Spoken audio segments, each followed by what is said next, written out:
ఇప్పుడు బనకచెర్ల వ్యవహారం గాని, ఇప్పుడు ఆ బనకచెర్ల పక్కకెళ్ళిపోయింది. నల్లమల సాగర్ ఇప్పుడు రాబోతోందిట. ఇప్పుడు దానికి సంబంధించి డీపీఆర్ గూడా సిద్ధమైపోయింది. దాన్ని గూడా మళ్ళీ లైమ్‌లైట్‌లోకి తేవాలన్న ప్రయత్నం జరుగుతోంది.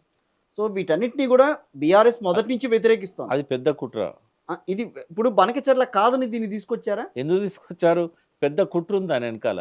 ఆ! ఇప్పుడు చంద్రబాబు బనకచెర్ల విషయంలో ఆంధ్రాకి సంబంధించిన కొందరు నేతలే వ్యతిరేకించారు. ఇదే ఇప్పుడు ఇలా పెద్ద కుట్ర ఏందో చెప్తా నేను. హ్మ్.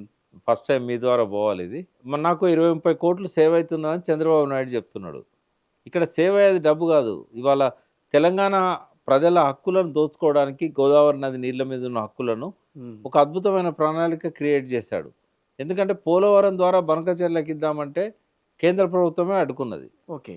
కాబట్టి బనకచెర్ల అనేది కేంద్ర ప్రభుత్వం ఒకసారి రిజెక్ట్ చేసింది. హ్మ్. రాష్ట్ర ప్రభుత్వం కూడా వ్యతిరేకించింది. అఖిలపక్ష మీటింగ్ పెట్టి కూడా వ్యతిరేకించింది. ఓకే. మనసులో లేకపోయినా బయటికి మాత్రం ఉత్తమ్ కుమార్ రెడ్డి వ్యతిరేకిస్తున్నా అని చెప్పిండు. రేవంత్ రెడ్డి ఏమో ఢిల్లీ పోయి సంతకం పెట్టొచ్చి నిపుణుల కమిటీ ఏం చెప్తే అది వింటా అన్నాడు. సరే ఇక్కడ రేవంత్ రెడ్డి బట్టబయలు అయిపోయాడు. చంద్రబాబు గోదావరి నీళ్ళను ఆంధ్రకు తీసుకుపోవడమే కాదు, రేవంత్ రెడ్డిని కూడా కాపాడుకోవాలి ఆయన.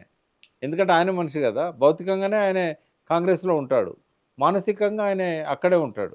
కాబట్టి ఆ నీళ్ళ ప్రయోజనాలను నెరవేర్చుకోవడం రేవంత్ రెడ్డిని 4 కాలాల పాటు కాపాడుకోవాలి.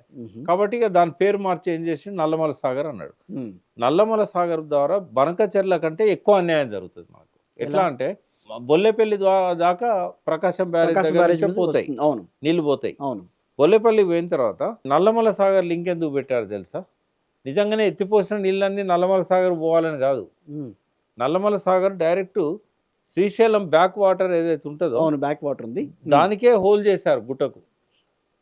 ఇంకా యథేచ్ఛగా ఆడ గేట్లు లేపంగానే ఆ గుట్ట కిందికి వెళ్ళి టన్నెల్ ద్వారా రోజుకో టీఎంసీ పోతూనే ఉంటుంది. ఓకే. అయితే ఆ రోజు ఆ నీళ్ళని తీసుకుపోవాలా. ఆ నీళ్ళని తీసుకుపోవాలంటే ఇక్కడైతేనో ఎత్తులు పంపులు ఇవన్నీ ఉంటాయి. పోతిరెడ్డి పాడాలంటే అక్కడ నీళ్ళు రావాలి, అక్కడ నుంచి మళ్ళీ బనకచెర్ల పోవాలి. బనకచెర్ల దగ్గర 3 ఉంటాయి. ఆ 3 నుంచి ఒక ఛానల్ ద్వారా తీసుకుపోవాలి. ఆడ తెలుగంగ మీద ఒత్తిడి ఉంటుంది, ఇంకో దాని మీద ఒత్తిడి ఉంటుంది. ఎస్ఆర్బిసి నికర జలాలు ఉన్నాయి, దానికి 19 టీఎంసీలు. ఈ గొడవ అంతా మనకెందుకు? డైరెక్ట్ శ్రీశైలం నుంచే డైరెక్ట్ తీసుకుపోవచ్చు కదా.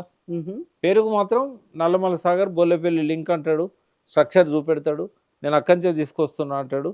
ఇక వెలుగొండ అన్నట్టు నల్లమల సాగర్ అంటే Veligonda project. So direct tunnel నుంచి తీసుకుపోతాడు. ఇది పెద్ద కుట్ర. ఇది వచ్చే వరద జలాలు పేరుతోని మిగులు జలాలు నికర జలాలు అన్నింటినీ దోసుకుపోయే కుట్ర అది.